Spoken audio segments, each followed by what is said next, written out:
میدم خلا درد که پیش پای برای چی قایدی راه گردید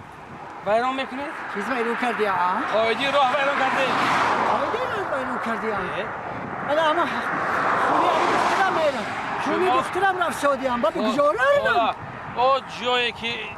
دیده که خط سفید است کو خب باید شما از آنجا گذارید فهمیدید این راه کلان ماشین میگذارد و شما آدم کمپیر ما بود یکو با سرویلت داخل بابا چیکار کرد بوده برای مودم کمپیر بابا با همین راه نمیگذاشتیم بابا گزار گذارم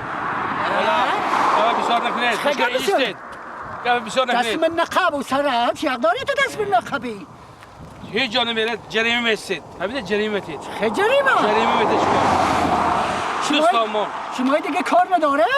خاله گپ بسیار نکنید آخه شما را چه میرید گپ بسیار؟ ما ماشینا رو داره ماشینا رو یا ماشین گپاتون نمیگیره دونش با پیاده گردارم پول میگیره ماشینا رو میداره نمیستاین خاله گپ بسیار نکنید ما داریم برای چی سادیم ما شب روز در اینجا برای چی برای چی ول شبونه رو شما دم قدر هایی برای شما شده سادیم ما تیز بچه تیز همون تیز جریمه تیز سر چه جریمه؟ اگه میدونه شما اما دو سه ماه نفقه نگرفتی اما جو پول میابا ما عیبی ما چی؟ ما هم ایستادیم همینجا میسید یا کارا تو همینه این خیلی گپ بسیار نکنید یا ماشین گپاتو نمیگیره همه غر میرون میبیان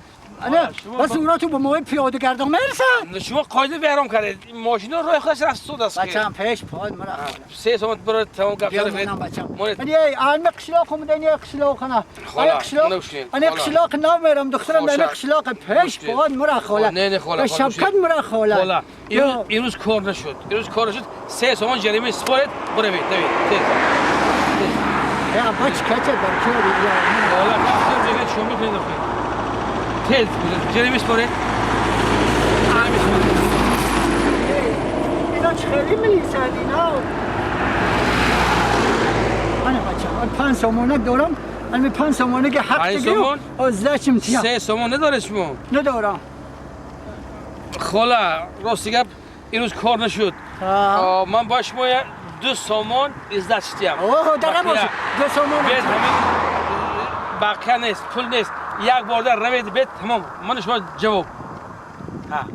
گذاره یک بار گذاره تمام خیلی